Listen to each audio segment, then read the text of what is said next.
Hello everyone, welcome to the True Paranormal. I'm assuming that I'm live. I can never tell with the live streams when I am and I'm not live, because I know that the tablet that I live stream on can lag a little bit. Just to firstly address the dressing gown, it is cold in here, it is winter, so I want to be warm while I do this live stream, so that's why I've got the dressing gown on.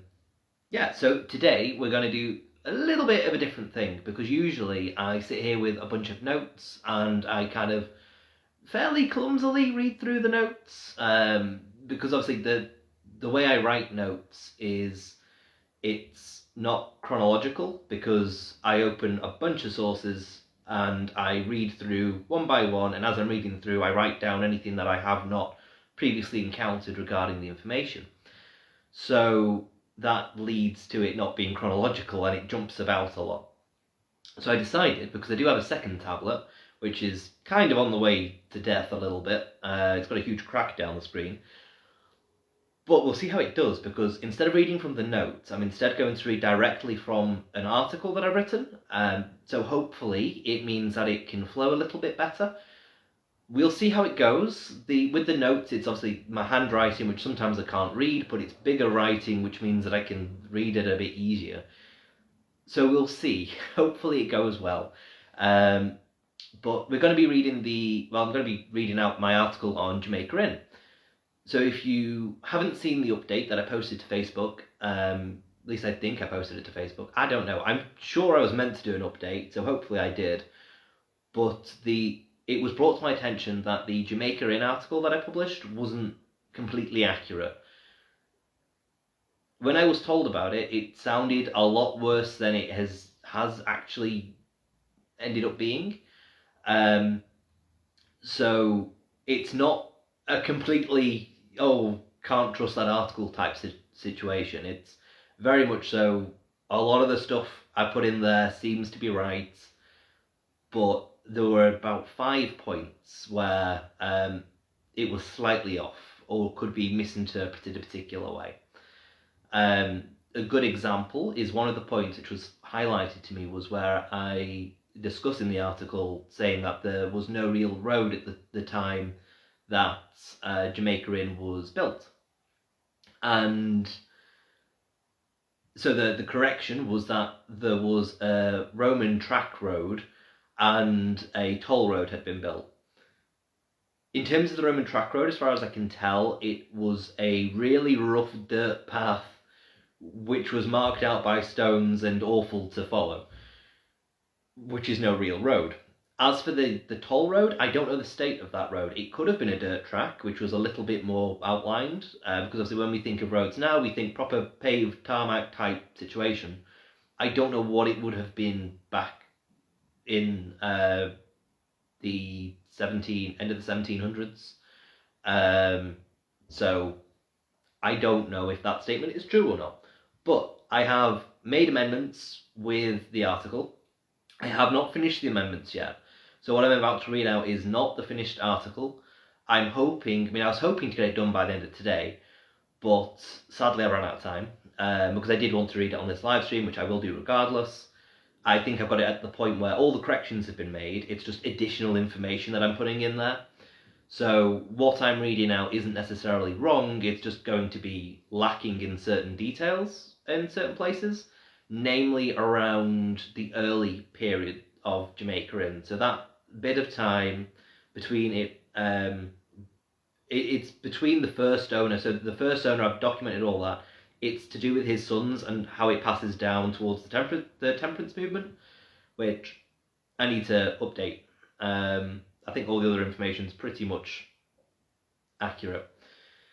But yeah, so I'll read that out for you. I'm going to do the same on TikTok as well after this and have a discussion with people too. So I have amended various points, including the opening, because there were a couple of points there which I had to amend, and again, adding in more information. And as always, I recommend, if you haven't read the Jamaica Inn article, the updated version, or at least the first draft of the updated version, is available on the blog right now. I'm going to hopefully finish and share it on Saturday. So that should be the finished one. Because, like I said, I was contacted by a member of the Jamaica Inn team, and they sent me technically 2 documents. They sent me one document which gave me the bulk of what I was adding and little bits of tweaks, and they also said about the hauntings as well, which was very glad that they've done that.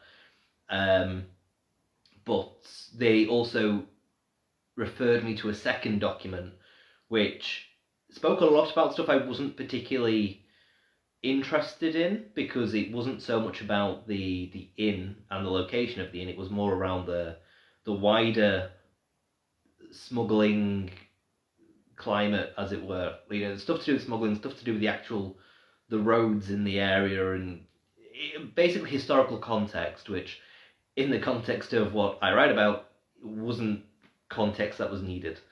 But certain bits I have made notes on, and I have begun to add them. But anyway, yeah, so Jamaica Inn is located 900 feet above sea level within the hamlet of Belventor, which is within the county of Cornwall, England, and near the town of Launceston. I'm going to say now, I am incredibly sorry if I mispronounce anything in this article, because I do not know how to pronounce half the stuff I read sometimes. So, it was built during 1776 as a coaching inn and has since been both extended and renovated. It has been said that a previous inn existed along the main road which travels across the Bodmin Moors, but it's unclear if this previous inn was located on the same site. Jamaica Inn is well known for its part in the 1930s novel by the same name, and so it is a tourist destination for fans of the book or the TV and film adaptations which have since been created. The book was written due to the author hearing tales of smugglers and wreckers during her stay there. Or stay here, rather. The history regarding smugglers has led to this location opening a museum pertaining to the subject, and it's given rise to a number of ghost stories. Jamaica Inn is thought to be extremely haunted, and there are a number of reported spirits said to haunt the location. These spirits include a man said to be murdered on the moor after visiting the inn, a Victorian woman, and a man in a tricorn hat who is thought to be a smuggler. Many other spirits and activities such as footsteps in the corridors and glasses falling from the bar are also reported here. The location even has its own paranormal investigation team. So in terms of the information I've written there, one of the amendments was I said that it was built during 1776 in this updated version. Originally I put that it was built during 1750, and that was a very commonly cited year for Jamaica Inn being built, which in the information I was provided with recently, it seems like nothing existed on the moors, and I do say this in the article, but it seems like nothing existed until 1776. And even then, I'm not 100% on the 1776 date, so I'm probably going to have to tweak that opening again a little bit, because I later in the article do speculate about a 1778 date, which is when one of the cited as extensions occurred. But the extension sounds like it included the coaching house, which is, as far as I'm aware, the main bulk of the inn. So I don't know if some sort of small house or shelter existed beforehand, and yeah, but the actual lease for the land was sorted, signed, acquired in 1776, which makes me think, oh, they're not going to have built this place during that year. It's likely going to have started being built and then maybe finished a couple of years later. When this extension has been cited, but I'm just working with the information I've been given. Like I said, the information regarding that was vague, because there was nothing saying it was built in this year. It was nothing existed before this year. So I'm like, no, it's implying it was built during that year, but it's not confirmed it. And it's definitely not confirmed a finished construction date. So I just thought that was important to mention. And like I say, it's going to be something I probably tweak when I change it a bit more. I just wanted to try and, by the end of today, get as accurate as an article out as possible, just in case anyone else reads it and suddenly they're like, oh, this is all wrong. I'm just like, no, I don't want you to read the incorrect stuff, especially when it comes to the hauntings. There are a couple of hauntings, which again, I'll have to write a bit more around it probably, but completely fabricated for some of them. And there's a haunting that hasn't been mentioned by anyone, but it apparently is there, which is a fascinating haunting. And yeah, so then I put a important note thing, just telling you when I've edited it. I say, before reading this article, it's important for you to know that some parts have been edited since I originally wrote it. I was contacted by a researcher for the Jamaica Inn team and informed that some of the information originally written was incorrect. I will keep any inaccurate information I found in the article, but I will draw attention to it so that you know what's being said in other articles which is incorrect. I was also given much more information on the history and hauntings of Jamaica Inn, so the article should be much more detailed after this edit. Unfortunately, I can't link both documents with the new information into this article, but I will link one of them, which can be found through the official Jamaica Inn website. And that, for anyone watching this, that will be, I've not done it yet, but it will probably be the last source in there. In that list that I put, so I've got the 71st source or whatever. So then history. Originally, I found that the inn was built during 1750. However, I have since been told that only wild moorland and a former Roman track existed in this location before 1776. Regardless, the history of the area can be seen as having started much sooner during the 1200s. Thanks to the Jamaica Inn book, it's well known that Jamaica Inn was thought to be frequented by smugglers who would store their goods here. Smuggling first came to be when customs dues were first introduced during the 1200s. However, there was little enforcement for these dues at the time. It was during the 1700s that smuggling really became rife as taxes rose to fund foreign wars. This led to goods becoming cheaper to buy in Europe than in England, with one example of this being tea. Tea had become very popular by this time, and at one point tea had become 6 times more expensive in England than it was in Europe. Other examples of goods smuggled were silks, tobacco and brandy, and these specific items, along with the tea, were frequently smuggled into Cornwall more than anywhere else in England. The Cornish smugglers were not violent, as can often be depicted, but they were cunning. Due to rising costs, smuggling became accepted and many people took part. Some revenue men were even willing to take bribes from the smugglers. There were few men in Cornwall to enforce the law, and if a smuggler was caught, then they may have been dealt with leniently if the presiding magistrate was a willing recipient of smuggled goods. Again, I phrase that in that particular way because when researching it, sometimes I'm not 100% on what is being said in my notes, as it were. Like, not that I've written the notes and I can't read my writing, but I don't quite know how to interpret what the source is written. And in terms of that bit, I wasn't sure if the source was saying the magistrate was bribed with goods that had been smuggled, or if they were someone who would naturally be receiving them. And so, because it was still getting the stuff into the country, they'd be more lenient. I feel like it's more along the lines of bribery, and that they've just really delicately put it, but that's what the saying was there. A famous quote from an economist from the 1700s describes smugglers as a person who would have been in every respect an excellent citizen, had not the laws of his country made that a crime which nature never meant to be so. Personally, I think this quote really sums up the attitude towards smugglers and smuggling at the time. It seems to lead more towards a Robin Hood type view instead of the stereotypical violent thief. Polperro on the south coast, along with Boscastle, Trebarwith and Tintagel on the north coast, were the areas most used as landing coves for bringing any smuggled goods ashore. I feel like that's going to be a miswritten Torland, and Lanreath were regularly used by the Polperro smugglers to hide their cargo. Again, I feel I need to double check that name because I'm like, that looks like an auto-corrected name. Because sometimes, annoyingly, when I type articles, it auto-corrects. So if you're looking through and it has random capital letters, that is exactly why. So originally, I found that once Jamaica Inn was built on the Bodmin Moors, it was isolated with no real road passing through to it. I have since been told that this is somewhat incorrect, as even though there was an old Roman track, the toll road had been built. It has been said that smugglers knew of 10 different routes of reaching the inn. It's also said that they would store their smuggled goods there while travelling further north to Dover and then London.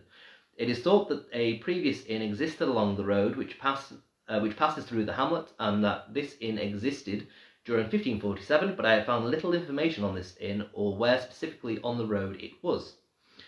Jamaica Inn was built during 1776, and it's said to have been opened by Captain John Broad, a former mariner.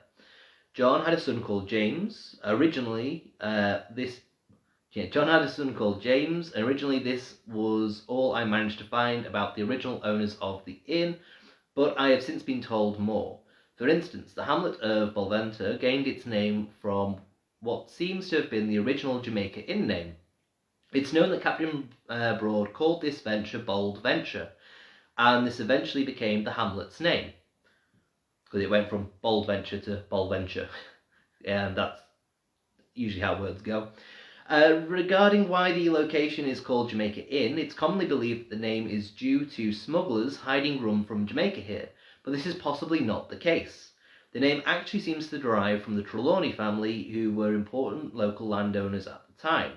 Two of the Trelawney family members served as governors of Jamaica during the 1700s, and so this is apparently reason for the location's name. As I found no evidence of the Trelawney family members having owned or visited Jamaica Inn, I won't go into detail on them here. However, it is important to mention that Edward Trelawney was appointed as governor of Jamaica during 1736 and was responsible for initiating a peace arrangement between English settlers and the Africans known as Maroons who escaped slavery, and so it stands to reason that the name Jamaica Inn likely came about from his achievements as the governor of Jamaica, especially as the family were local landowners. Since originally writing this article, it has since been confirmed that the Trelawney family has had no evident connection to Jamaica Inn. There are multiple theories about where else the name could have come from, but nothing is certain. It possibly came from the original owner, Captain John Broad, having frequently sailed to the West Indies and especially Jamaica, although there is no known evidence of Captain John Broad having ever sailed to Jamaica. It also could have come from James Scarwen, a local landowner having merchant connections to Jamaica. Another explanation could be that it was called Jamaica Inn as a sarcastic comment on the location's remote location. Place name experts advise that in the 1700s and 1800s, farms in remote hilly locations or single fields furthest from the farmhouse were named after famous places which were extremely distant. At least one other place in the county was referred to as Jamaica in a document dating from 1839, and this was a field on a remote hillside at Castle and Dinas, north of Ludven, I'm not sure how you pronounce that, near Penzance. So that was a weird thing to have found, because on the official Jamaica Inn website it mentions about the Trelawney family, and it says that they're the likely name, but then I was contacted by a member of the Jamaica Inn team saying, no, it's not them. And I was like, okay, but then they have no reason for what the name is. So I don't understand how they can say it's not the local family when they don't have an alternative to what it actually was. So it's all very speculatory. Like I say, also I had the person contact me saying it could have been because Captain John Broad went to Jamaica, but then, again, one of the other documents they referred me to said he never went to Jamaica. So it's like, you're contradicting yourself. And this is just the location contradicting itself. So yeah, around the name, they don't know. It's any one of those reasons. It's like on the website they say it was thought to be Jamaican rum that was smuggled there, but that isn't the case. But then in one of the documents they say, but it could be the case. And yeah, so it's a weird location to look into. I have found slightly contradicting information as to when Jamaica Inn was built, as some sources say it was built during 1750 and others say it was built during 1776. Originally, I assumed the 1750 date to be correct, as that is the most commonly cited date. But I have since been told by a member of the Jamaica Inn team that nothing existed here until 1776, implying 1776 is the correct build date. It was also during this year that leases to the land were signed, so this date does seem accurate. I suspect the 1750 date is in common circulation, as this is the date cited by the Most Haunted team when they investigated the location during 2004. Now, I want to quickly say, now that I've mentioned the Most Haunted team, I am sceptical of them. However, when it comes to things like this, I don't blame them at all with that. It's misinformation. It was probably told to them by the location owner at the time. Since then, historians have probably looked into records and been like, actually, no, it's not then, it's actually this date. I don't know. But I absolutely just want to make clear, I'm not saying Most Wanted have spread misinformation intentionally for that.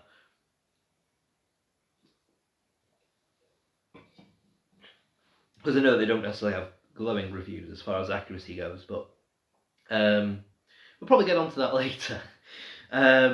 Anyway, the falsely cited 1750 date makes the false comments around the lack of road make a bit more sense. The Great Post Road to the north of Bodmin Moor was the first to be fully upgraded to a turnpike. It was then quickly followed by the southern route via Liskeard and St Austell. The turnpike roads were named after the gates where tolls were collected from road users and used to pay off construction debts and fund continuing maintenance. It wasn't until 1769 that an Act of Parliament for the formation of the Bodmin Turnpike Trust was passed, although there are no surviving documents from this time. This act led to the repairing and widening of roads leading to Bodmin and specified a number of roads were to be built from Bodmin. The old A30 was the main road running through the moor, and this could have created income or profits which Captain Broad was aware of, and so could have inspired him to invest in the land. There is no known date for the completion of the Moor Road, but there are indications that it didn't become the most attractive route between Exeter and Falmouth until the late 1770s. Again, a lot of the stuff, so I did cut out stuff of the news sources because there was a lot of speculation around smuggling, a lot of it. And I want to discuss it here because obviously I've not put it in the article, but you can kind of see where they were going with certain things. I mentioned the information I feel is accurate and historical because obviously Jamaica Inn, it's known as a place which smuggling dealings have occurred in. That's that whole gimmick, as it were. But there's no proof of it. It's very, very speculatory.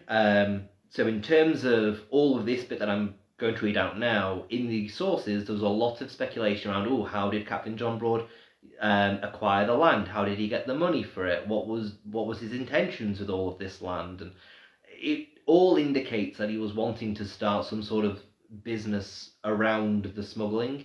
Whether or not he was part of it or just dealing with it, we don't know, but it is all speculatory anyway. But you can kind of see little bits where I probably cut out the speculation part of it, just to try and stick to the facts as much as I can, because, as I say, there's no facts regarding smuggling actually occurring here. It's all very speculatory.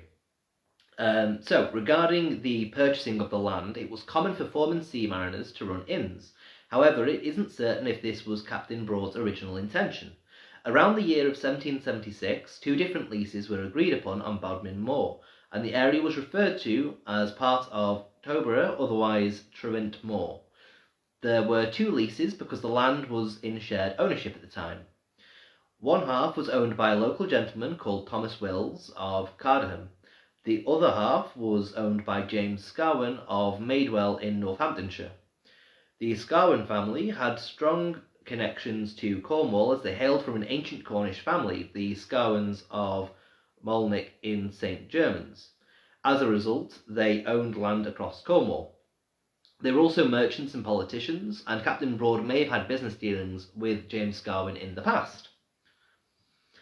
On the 12th of August 1776, Thomas Wills signed two leases. One of these leases granted part of his share of land to Thomas Hawke. This patch of land is where the inn was to be built, and Thomas was a relative of Captain Broad. Hawke then signed a lease of this newly acquired land to Captain Broad. At the same time as this, Broad was negotiating with James Scarwen to lease his share, which was located next to what had belonged to Wills. To summarise, Captain Broad seemingly wanted all of the land, and so worked to acquire both leases. At his own expense, he enclosed 20 acres of moorland to create fields to farm in. It's been said that it would have needed lots of labour and money to farm this land, and it would have been hard work. Again, that's one of the speculation points of going, does he really, is he going to be smuggling? Because this is a lot of stuff to go through just for a farm.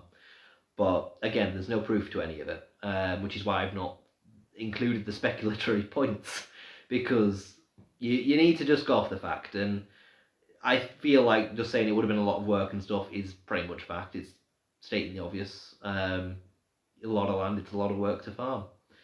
There was a year rent of 5 shillings, which he paid quarterly to Scarwin. The type of lease was known as a lease for lives.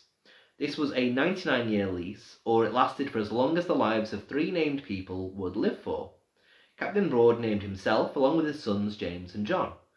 I found that an extension occurred during 1778, and it was done to include a coach house, stables, and a tack room. The extension created the L-shaped part of the building, which can still be seen today. Even though this has been named as an extension, it could have been the date for the original building. It could have been the date the original building was constructed, given the land was acquired during 1776. The earliest mention of Jamaica Inn comes from a document in the Cornwall Records Office. This document dates from the 4th of April 1789, when smuggling was in its prime and the road across Bobbin Moor would have been a muddy path. Due to new information, I'm unsure if the muddy path statement is quite correct due to the toll road having been built. Because again, just because you say a toll road, I think proper tarmacked road, but back then it may have just been a flattened muddy road, you know? Just there aren't weeds growing out of it anymore, but I don't know. By 1784, the dwelling house or farmhouse had become an inn. Captain Broad bought more land and so needed more buildings which were possibly built around this time. These included the smithy and buildings used to house farmhands and other workers for the fields and livestock. People have speculated this is where I need to change that. People have speculated that Captain Broad was a smuggler, or at the very least had dealings with smugglers, due to how much all of this would have cost, but there is no proof, only speculation. What is known is that there are no tunnels beneath the inn, and both of Captain Broad's sons ran inns too. From 1785, the first mail coaches started to travel the route past Jamaica Inn. This made the inn the perfect place to change horses and get refreshments before continuing the journey. Along with the mail coaches, people would have stayed at Jamaica Inn when crossing the Bodmin Moor, as it was during the time when coaches first started to make the crossing.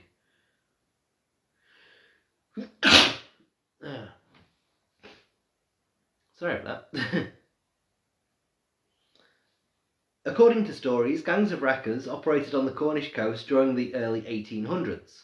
These activities were so prominent that it was described as a haven of smugglers. The wreckers would entice ships to the coastline by tricking them with beacon lights, which were deliberately lit on the shore. Usually, beacon lights would be used to indicate a safe passage for ships, which were entering a shallow or dangerous channel.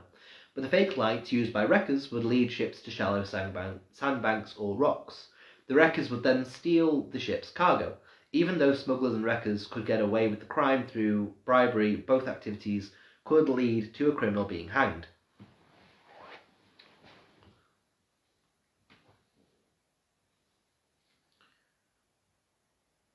So this is kind of where I've reached in terms of the adding of notes. There are bits and pieces throughout it where I've added new information, but there's a lot regarding the 1800s where it passes from John Broad, Captain Broad, to his sons, and where it passes from their sons to other people, where it passes out of the family. The usual stuff that if you've read my articles in the past, you know I like to try and detail, just to see who has owned it when. So I've not had chance to add that side of things yet, but that will be where it becomes more detailed. Jamaica Inn struggled through the 1800s, and during 1865, Murray wrote that the inn was frequented in the winter by sportsmen and offered rudimentary accommodations. Several owners had taken over the property, and a number of refurbishments had been made. Until the year of 1880. During 1880, it was listed as being for sale, but not as an inn. Jamaica Inn had become a temperance hotel, and still was when the author Daphne du Maurier visited during the 1930s. It was Daphne du Maurier's book, Jamaica Inn, which made this location famous, and which emphasised any connection it may have with smuggling. Daphne was born in London during 1907 and was the second daughter of Muriel and Gerald du Maurier. She went on to marry Frederick Boy Browning during 1932. Browning was the commander of the 1st Airborne Division at the Battle of Arnhem, an event which the film A Bridge Too Far is based on. Daphne moved to Cornwall during 1943 with her 3 children while Browning was at war, and then later died during 1989. A room was created for her at Jamaica Inn, and it's full of memorabilia, including her Sheraton writing desk. This room is part of the Smugglers Museum at the inn. Daphne originally stayed at Jamaica Inn during the November of 1930, but I found it was actually her stay during the November of 1931 which inspired her to write Jamaica Inn. During this stay, she had afternoon tea with Charles Triplett, the vicar of Alternan Church. That's one detail as well that I'm going to expand on. The vicar does have a middle name. So just to really emphasise how detailed I like to try and get, I have found he has a middle name. I will include it in a future version of this article, which will be done by the end of this week. The vicar then told her stories about smugglers and wreckers.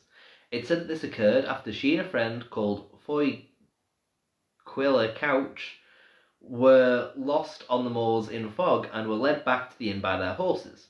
The story about the fog actually occurred during Daphne's 1930 visit, and the afternoon tea with the vicar occurred during her 1931 visit. It's also said that Daphne stayed in room 3, but she actually stayed in room 4. In her book, Daphne describes the nocturnal activities of a smuggling ring at the inn. The book was published during 1936, and Daphne spent a long period of time at the inn. Her book was later turned into a film called Jamaica Inn during 1939. This film was directed by Alfred Hitchcock, who also directed The Birds, another film based on one of Daphne's books. During 1982, Jane Seymour starred in a TV film, and Jamaica Inn was dramatised again in a major 3-part BBC series which aired during the April of 2014. Jamaica Inn gained worldwide fame following the book, which was a best-selling novel, being published. An old man, presumably local to Jamaica Inn, claimed the location was a secret meeting place during World War II. Jim Edwards, a local historian from Launceston, has said General Montgomery came to the inn for a meeting with General Patton. Claude Finnemore, a landlord, again, I don't know which landlord, it's just cited that they are a landlord. Whether they were a landlord at the time or they're a landlord more recently, I don't know.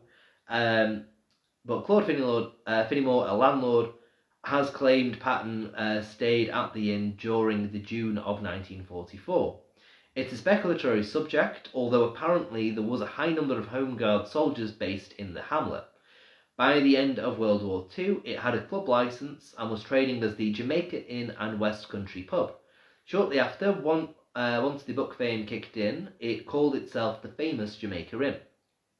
It also had a Mary's Bar and a Joss's Bar. During 1963, although apparently the accurate year is 1964, the novelist Alistair MacLean bought the location when he retired from writing. It was one of 3 locations he bought during this year, and by 1976 he had sold all 3. Specifically, Jamaica Inn was under new ownership during 1973. The owners who bought it were John and Wendy Watts, and they went on to be the owners for roughly 40 years. A back extension to the building was apparently added during the 1980s, and this included the restaurant, the gift shop, and the toilets. Since originally writing this article, I have been informed that the back extension was actually added at some point after 2004. A strange addition occurred from 1984 as Mr. Potter's Museum of Curiosities was relocated and featured at Jamaica Inn. This museum was created by Walter Potter during the 1850s and featured a collection of taxidermy animals which were often featured in complex dioramas. This museum collection no longer exists at Jamaica Inn, as it was sold at auction during 2003. Jamaica Inn gained its Grade 2 listing on the 23rd of November 1988. During 2014, so you can see there's a bit of a jump there, so I might have more information there, I might not, I don't know. During 2014, Jamaica Inn was put up for sale by John and Wendy with an asking price of £2 million. They both intended on retiring after the sale. Alan Jackson bought the property during the February of 2014, and a new 16-room extension was added at the eastern end by the commissioned builders A.D. Williams. An article discussing this was dated as the 28th of July 2017, so I assume the work was done around this time. I found that there is both a smuggling museum and a museum dedicated to Daphne du Maurier at Jamaica Inn, although it's unclear if they're the same museum referenced under different names. Allen added to the Maurier Museum during 2019 when he obtained items from the Maureen Baker Munton auction, which took place at Rowley's Auction House in Ely. The Daphne du Maurier Museum also contains personal letters to her best friend Maureen Baker Munton, along with numerous old photos of Daphne and her family. Some letters in the museum are from the Queen, Prince Philip, Prince Charles and Lord Mountbatten. The Smugglers Museum contains one of the most extensive collections of smuggling artefacts in the UK. It also shows a short film called The History of Jamaica Inn. This film is historical and educational, plus it recounts many myths and legends which were associated with the inn, which are associated with the inn. This includes tales of wreckers and smugglers. There is, however, little evidence supporting that smuggling ever occurred at Jamaica Inn. There is a skull thought to be that of smugglers in the Smuggling Museum, and this skull was found at Abbey Burnfoot in hidden cellars beneath an old house. The skull was surrounded by chains, which has led people to believe that the victim was chained up and left to die in the cellars. Again, since originally writing this article, I have been told more information about the skull. Karen has informed me that it is no longer in the museum and that they have it. They also told me that there is no proof of where it came from, so it's best to take the tale of it being a smuggler's skull with a pinch of salt. During the 8 years that Allen owned Jamaica Inn, he turned the 17-bedroom coaching inn into a 36-bedroom business. Today, the building is surrounded by modern additions and the road is diverted through what were previously the inn's grounds. During the March of 2022, it was announced by the inn that fox hunts were banned from the premises. Then, during the August of 2022, Jamaica Inn was taken over by new ownership as Allen sold it to the Red Cat Pub Company, a subsidiary of the Coaching Inn Group, for £8 million. There is a spot on the floor of Jamaica Inn which reads, "On this spot, Joss Merlin was murdered," but this does not relate to any real murder. This is purely in reference to a fictional murder in the Jamaica Inn book. All of the inn's bedrooms, restaurants, bars, museums, shops and main toilets have been refurbished in more recent years, although I'm unsure if this was done by Allen or the next owners. The oldest rooms in the location are rooms 3 to 12, and the old bars, rooms and some restaurant areas have been preserved. There is a farm shop which sells local Cornish produce, and there is a gift shop which sells over 5,000 items. The location also hosts ghost hunts and murder mystery evenings. As for the wider area, it does date back to the 1400s, as there are remains of a Knights Templar church. There are also prehistoric stone huts in the area, plus nearby to Jamaica Inn is Dowsbury Pool. This location is believed to be home to the Lady of the Lake, and legend says it's here that King Arthur rode out to the lady and received Excalibur. It's also claimed to be the location where Sir Bedivere returned Excalibur as Arthur lay dying after the Battle of Camlan. I'm going to readjust a little bit.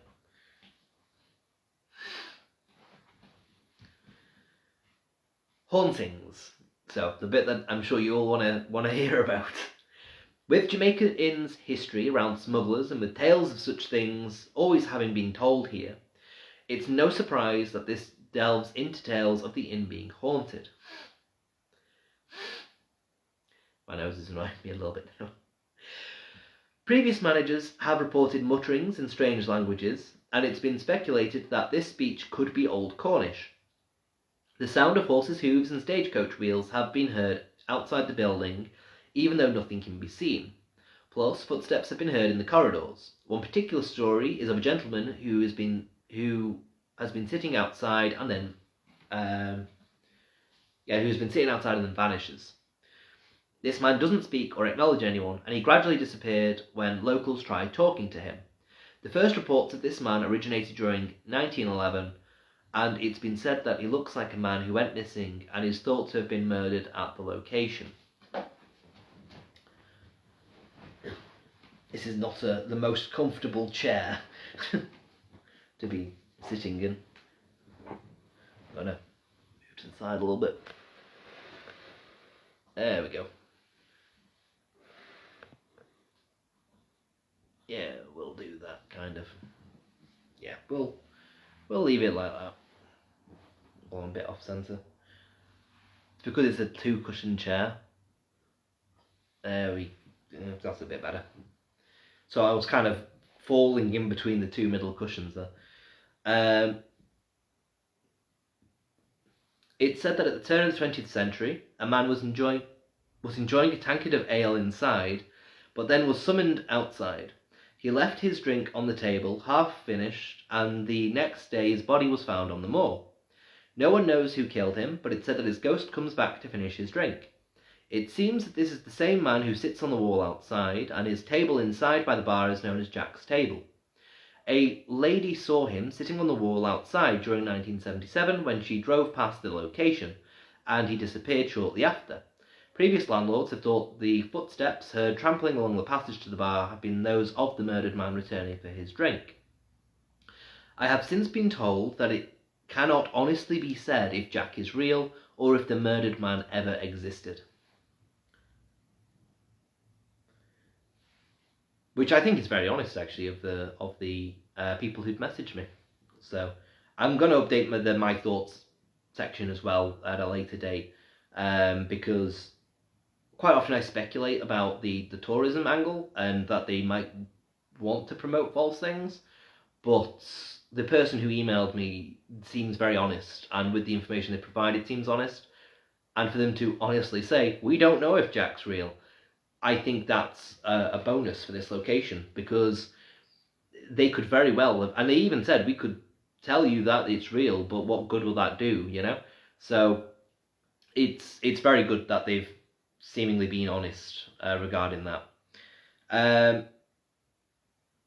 So since originally publishing this article, I've been told of another report from 1977. This report was told by a lady who stayed in room 6. She woke up at roughly 2 a.m. feeling cold and then witnessed someone trying to get into her room by constantly pushing the catch down on the door, but it was locked so they couldn't get in. The lady kept trying to wake up... Again, when reading through articles, you see like spelling mistakes, etc. So I've literally written, the lady kept trying to wake up her husband. But yeah, the lady kept trying to wake up her husband, but he slept through the entire event. Black mist then came from under the door, and there were lots of coloured lights. The shape started to move towards the bed, but then stopped, went back to the door, and disappeared under it again. Once it left, the room became hot again, and the lady, who still on occasion stays at the inn, hasn't visited room 6 since. I have also been told that guests have come down in the morning and asked who came into their room during the night and neatly folded their clothes. This information hasn't been attributed to any room in particular. The Ghost Society have made in-depth investigations and have compiled a report based on their findings. The Society is quite possibly the inn's own investigation team. And again, I have not been corrected on that. So they quite possibly are, because I feel like if they weren't, then the person who contacted me would have said, because it was Karen Besant, or Besant, I'm not sure how you pronounce the name, but either way, Karen is the one who contacted me.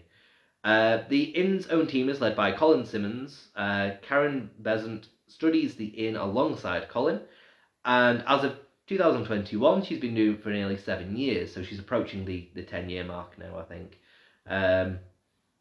It is Karen who has contacted me with the additional information I've since added to the article. Areas of substantial interest are the Smuggler's Bar, the Stable Bar, now the museum, upstairs in the old bedrooms, and the rear restaurant/gift shop area. There have surprisingly been paranormal reports from the new added block. The rooms in particular are 23, 24, and 27. Quite a bizarre haunting, which I've been told about, is that of Gandalf the Pilgrim. According to Karen, he was first seen in room 4, but the inn kept it quiet to prevent any fake sightings from occurring. He has been named Gandalf because he shares the same visual description as Gandalf from The Lord of the Rings. He has also been seen in the lower restaurant and room 34. I did find that one extremely funny to read. I was like, because there's a particular one later where you're like, oh, I can see that one happening. But that one's been debunked. They've said, no, that doesn't exist, that's not real. It's like the Jack one. I'm just like, you could very well imagine that occurring. And they're like, no, it might not exist. But Gandalf, on the other hand, Gandalf the Pilgrim, oh, he's real. It just made me laugh.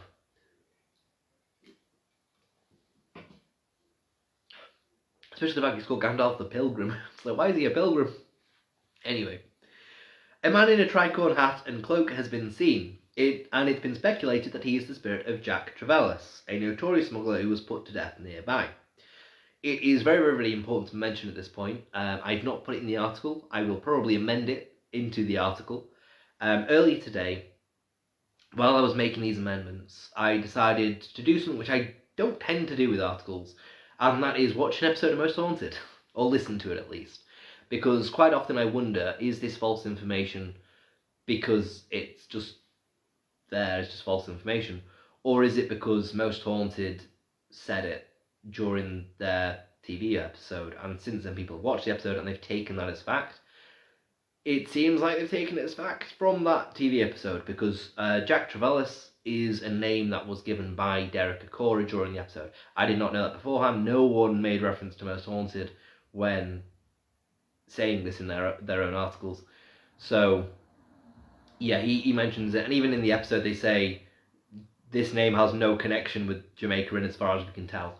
So, yeah, historically, I think Jack Trevellis existed, but he doesn't seem like he had any connection to Jamaica Inn. So, again, take that one lightly. Due to also being called Jack, it's unclear if this is the same spirit as the one who sits at Jack's table and who sits outside. It's said this tricorn-wearing spirit appears and then walks through doors. This man has also been seen in the main bar, outside room 5 and inside room 4. Again, there is no particular evidence regarding if Jack is real, but the man in the tricorn hat seems to be. An old woman has been seen in room 5, although a young woman carrying a baby has also been reported in this room. It's thought the woman and baby perished in a snowstorm near the inn and that they can be heard on stormy nights. It's also thought the woman and baby are responsible for the cold spots felt in the rooms. A family with 2 teenage daughters and a younger son was staying in room 5.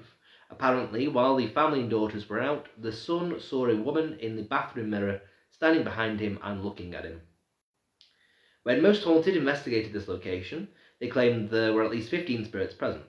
It was also thought one spirit was an American pilot trying to retrieve a photo of his wife and child.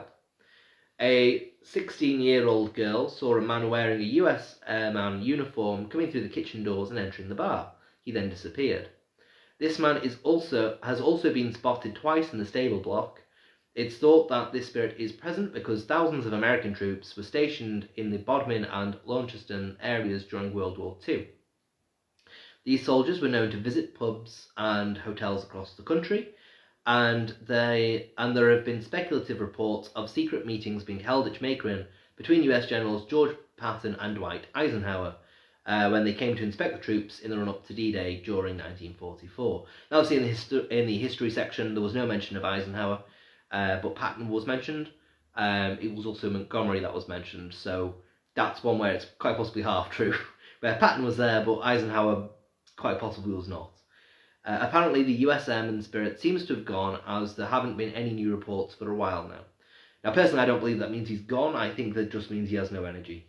So I think that there will be sightings eventually, but we will see. Smugglers have been seen in the courtyard area at night, and it's said the TVs and showers randomly turn on during this time of day.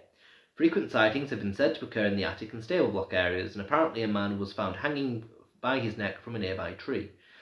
I want to look more into that one because I think only one source said it, and as far as I can tell, it might have been misinterpreted.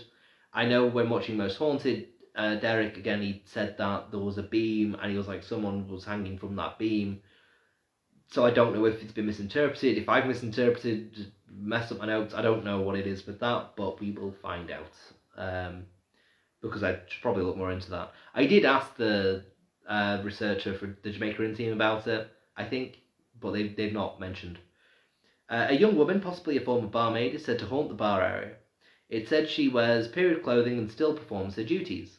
Some have felt her cold hand on their shoulder and have heard her sorrowful whispers. There is also a spirit known as the Smuggler, who apparently lurks in the corners of the bar area. It said he is young and was murdered at the bar. Interestingly, it's also been said that this is the spirit who sits on the wall in the courtyard. It is entirely speculation, though, regarding the connections between Jack, the Smuggler, the man on the wall, and the man in the tricorn hat. Because, I don't know if they're separate or if they're the same. It seems like Jack might not exist, so I don't know. On Sunday the 23rd of October, 2017, at roughly 10:50 p.m, the CCTV captured a wall phone which was hanging between the main bar and utility room lift up and dropped to the floor by itself. This startled a staff member called April, who was standing nearby and facing the opposite direction. Roughly 20 minutes earlier, she had heard the bar door open, but no one had entered. Colin, the leader of Jamaica Inn's investigation team, tested various explanations and determined that there was no way the phone could have released itself. Possibly during 2018, Colin led an investigation in the stable block and suddenly felt as if his whole body was on fire. It's been speculated this was due to a spirit known as the blacksmith. A blacksmith called John Cock is listed as having lived on the premises in 1861 and 1881 census records. He also had a son of the same name. The farmhouse across the road has the original forge and the old bellows kept in Jamaica Inn. See, having learned a bit more about the blacksmith and the fact that John Broad created that building, it makes more sense now as to why the old bellows are kept in Jamaica Inn. I was like, oh, it's because he built the place, and why there's a farmhouse across the road which has the forge, and People pick up on the shadow of a big built man with an aggressive presence, and this shadow is seen around the stable block and museum. It's also been reported that there is an increase in activity when discussing James Broad, the son of the original owner. Or a son, he did have two sons apparently. Another spirit is that of Hannah, a child with wet feet. A guest in room 5 woke to see wet footprints on the carpet leading across to a wardrobe where a bathroom used to be. Footsteps have also been heard running across this room at night, and people have reported seeing a child's figure standing by the side of the bed. They also feel their legs be touched. A serviceman became so disturbed that he got up and slept in his car. People send letters and toys to Hannah, and some of the toys move on their own. There is no record of anyone called Hannah having stayed at Jamaica Inn, but people say she stayed with her mum for one night before they both boarded a ship at Falmouth the next day and then became lost at sea. I have since been informed that Hannah does not exist and is completely made up. There are children though, and the most common names which come up are Elizabeth and Tommy.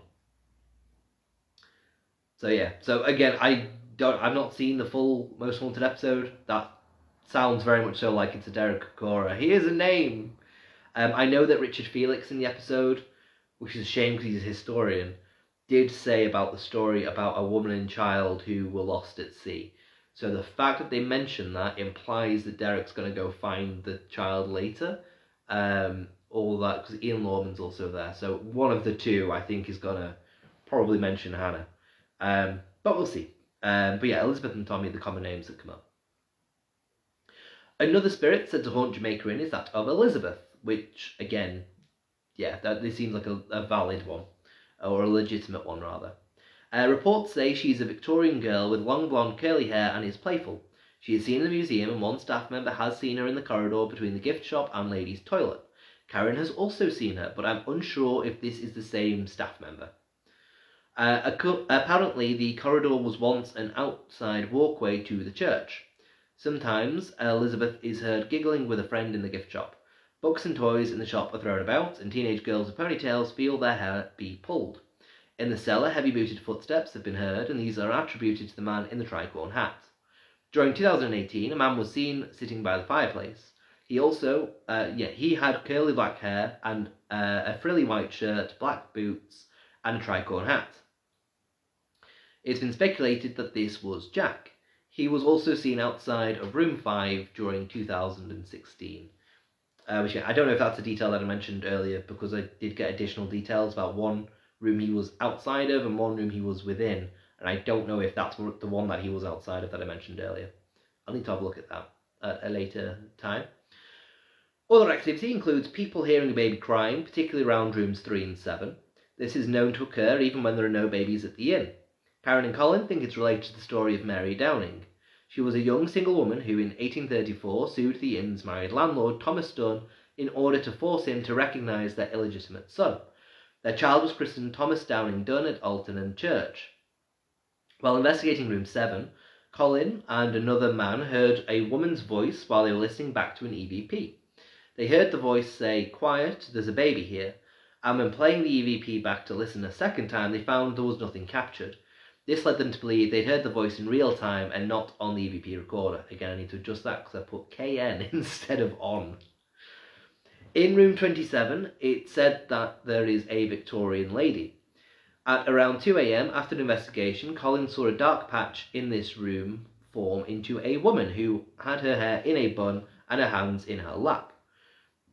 It's been said that this occurred just as he was drifting off to sleep.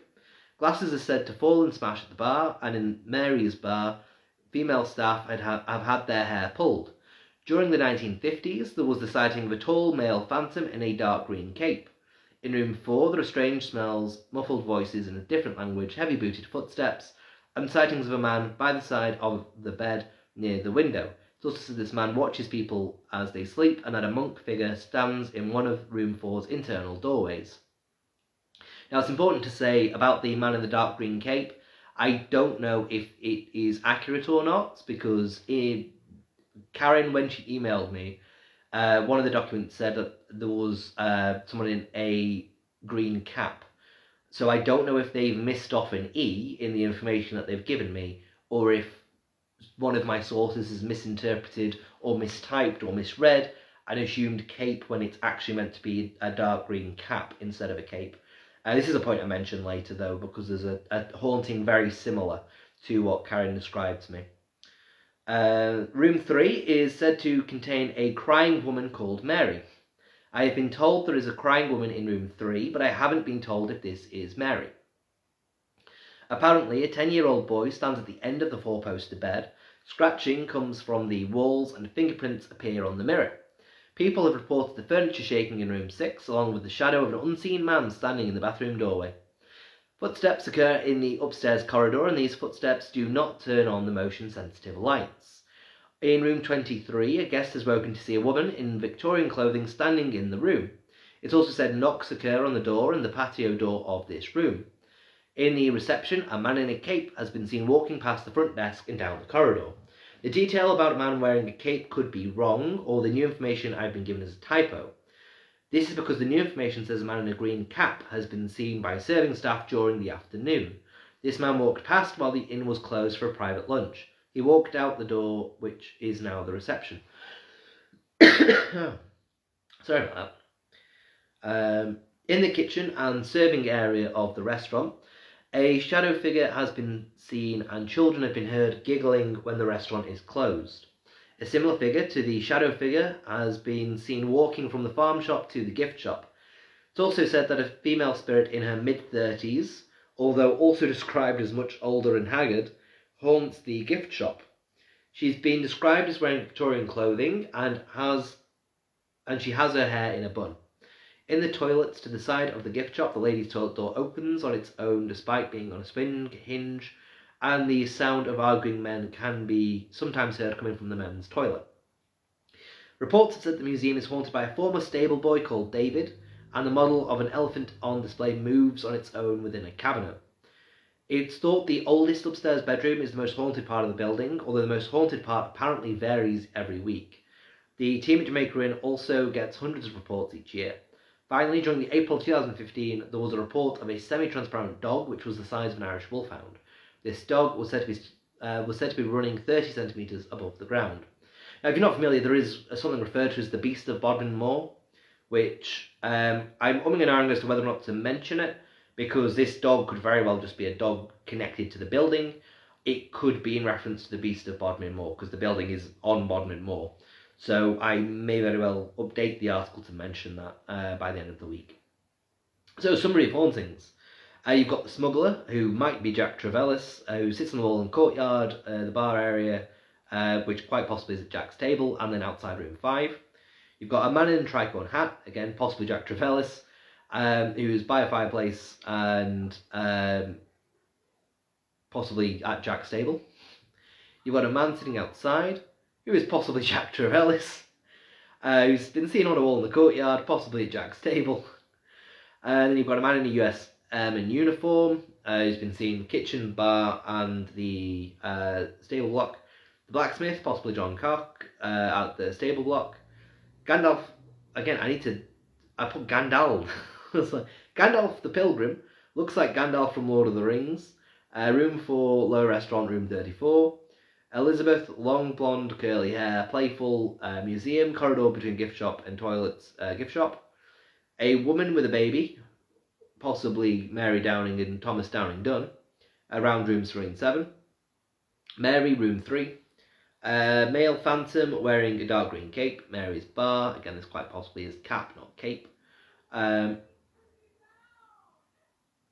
Just hearing shout from next door.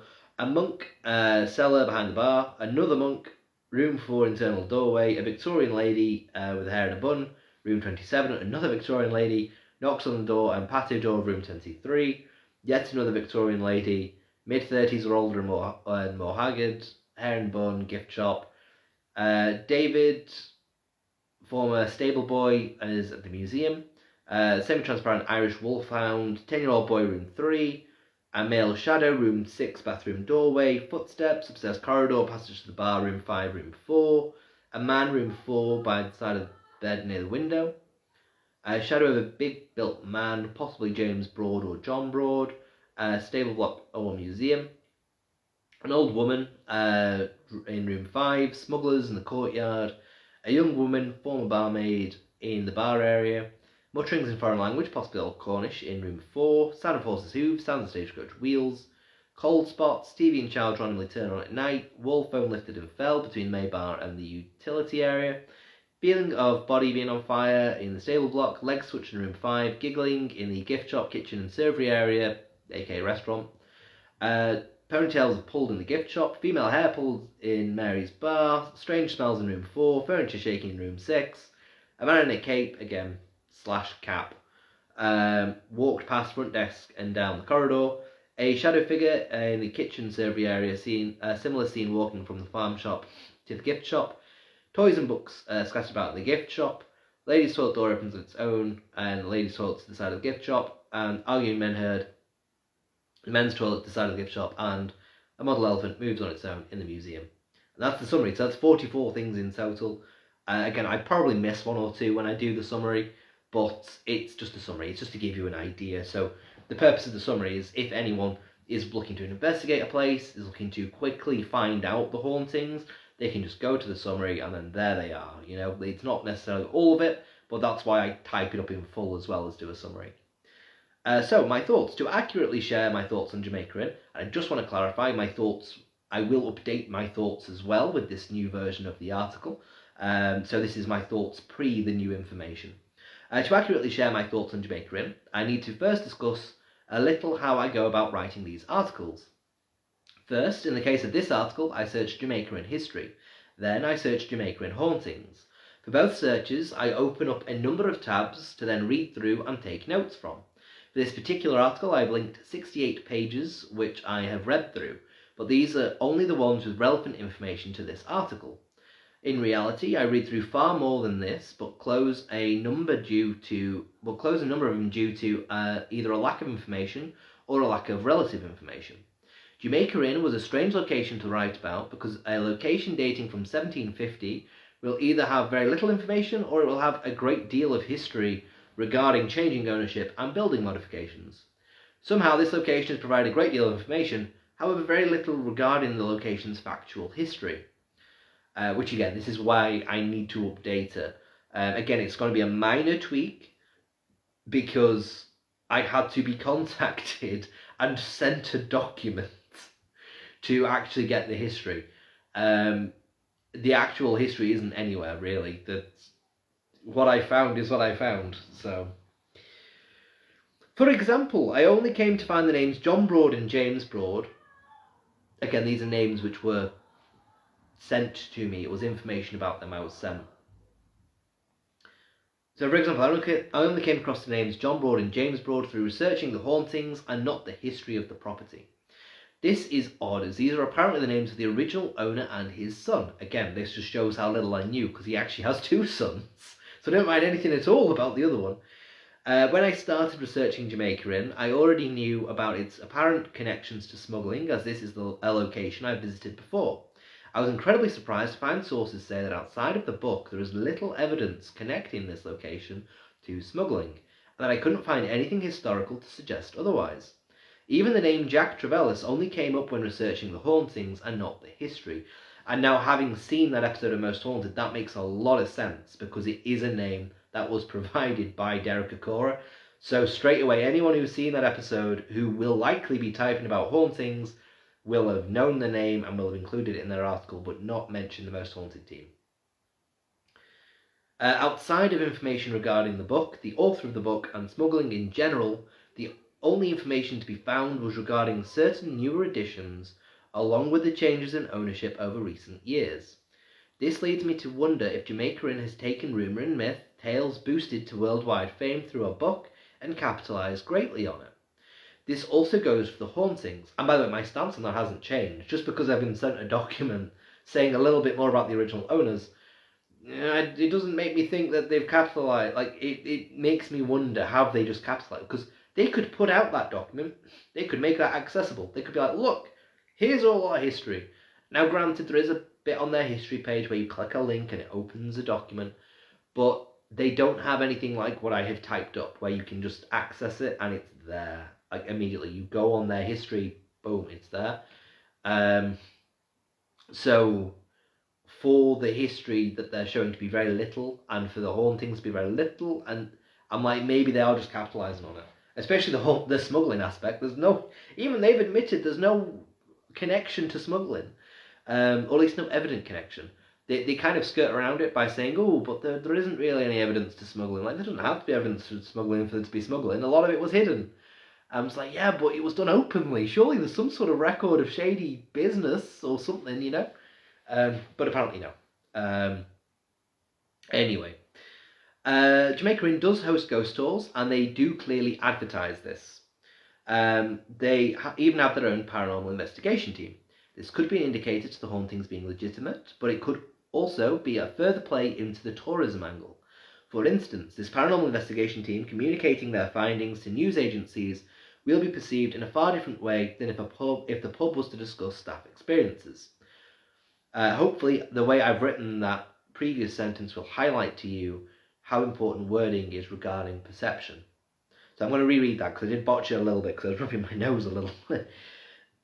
So, for instance, this paranormal investigation team communicating their findings to news agencies will be perceived in a far different way than if the pub was to discuss staff experiences. Again, I hope that has highlighted how important wording is regarding perception. Because obviously the first part of that, paranormal investigation team, so we go, oh, okay, interesting, they know what they're doing. Communicating their findings to news agencies, they're infrequent talks, they're like, look, full transparency, news agencies, they're legitimate. But a pub discussing staff experiences, suddenly right the way down. Because pub already, that's a very casual way of phrasing it.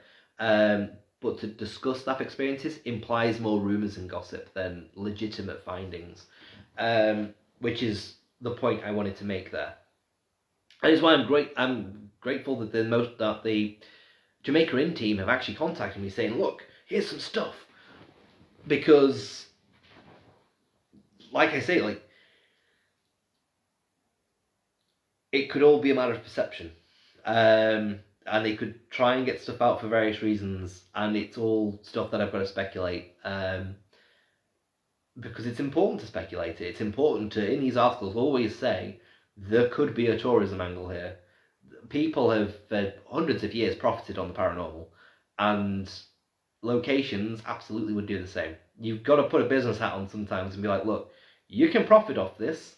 And sometimes these locations, they're old, they're struggling, they're not necessarily getting the money, the income that they need. So they go, well, we've got ghosts, let's advertise that, have a whole new branch of income. So yes, there's nothing against the location. It makes sense, but they should be transparent about it. As for the specific hauntings themselves, it's odd how many hauntings there are for a place with so little history. Most of the building seems to be much newer, with a new wing added for bedrooms, and with the back added for the restaurant and shop. It's also strange how many seem to overlap with one another. For this article, I've listed two separate monks, 3 separate Victorian ladies, and 3 separate men who are potentially Jack Trevellis. I've done this because sources made it seem like these were separate spirits, because they all had some sort of contradicting detail to one another. This could be appearance or location of appearance. A good example of this kind of inconsistency is the lady in the gift shop, who is sometimes reported to be in her mid-30s, but is also sometimes reported to be much older. For this reason, I don't know if these spirits are the same or separate. Interestingly enough, it took a while for me to go from only 1 page of notes detailing the hauntings to 4 pages. The reason it went beyond a page is because I found a news article detailing the findings of the Jamaica Inn investigation team, which is led by Colin Simmons. Without that article, far less would be documented about the hauntings, further emphasising the point I made earlier about the potential tourism angle. These kinds of articles gain publicity, and news companies are always more than willing to run with ghost stories without questioning any reality behind them, which I've seen a number of times. The stuff that articles type. I mean, I've even seen investigation teams say, oh, look, we gave this story to this newspaper, but they've completely spun it way beyond what it actually is. Which, yeah. A good example is the report about Colin seeing a woman in room 27 when he was about to fall asleep. What it sounds like for this experience is Colin did not see an apparition form, but instead he experienced what is known as hypnagogia. This is something you experience as you're about to fall asleep, and during this you can experience hypnagogic hallucinations. These hallucinations can be visual, auditory, and even physical sensations can be felt during this time. The report indicates Colin was clearly tired after doing an investigation, and it was at around 2 a.m. that he was falling asleep and he saw this woman. To me, that sounds like he hallucinated her while in a hypnagogic state. Okay, I might have to change the thing there because it might be hypnagogic as opposed to hypnagogic. As I always say when I'm aware of having been highly critical of a location, such as with this one, I do believe everywhere with human history is more than likely haunted. And so the most interesting part of the hauntings here are the specific sightings with dates and times attached. These reports, especially the one dating from 1911, indicate that there is something legitimate to at least one haunting here. I suspect footsteps could happen, as could the man who reportedly sits on the wall outside.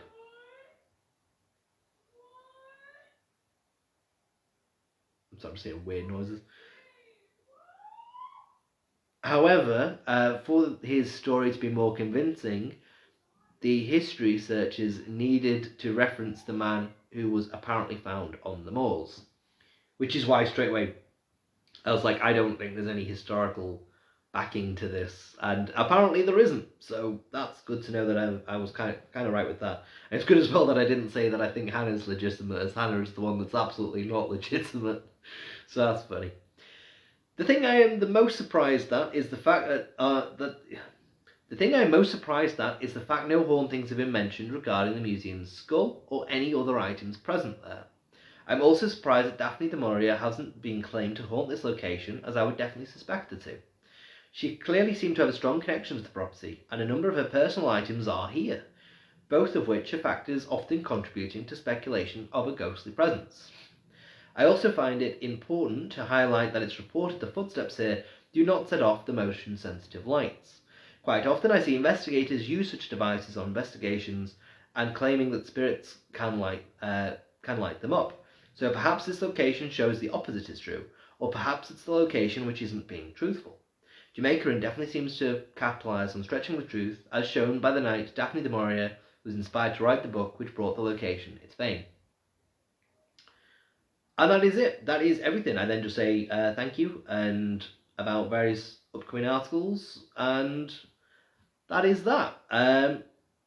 So yeah, thank you very much to everyone for watching this live stream. I know that I've had someone coming in and out occasionally. It's not been the best regarding me sitting in this chair. So apologies for me moving around and adjusting the camera and whatnot. It's not the most comfortable of seats. Partially because of how high the camera is, because I want to kind of be like in the middle-ish.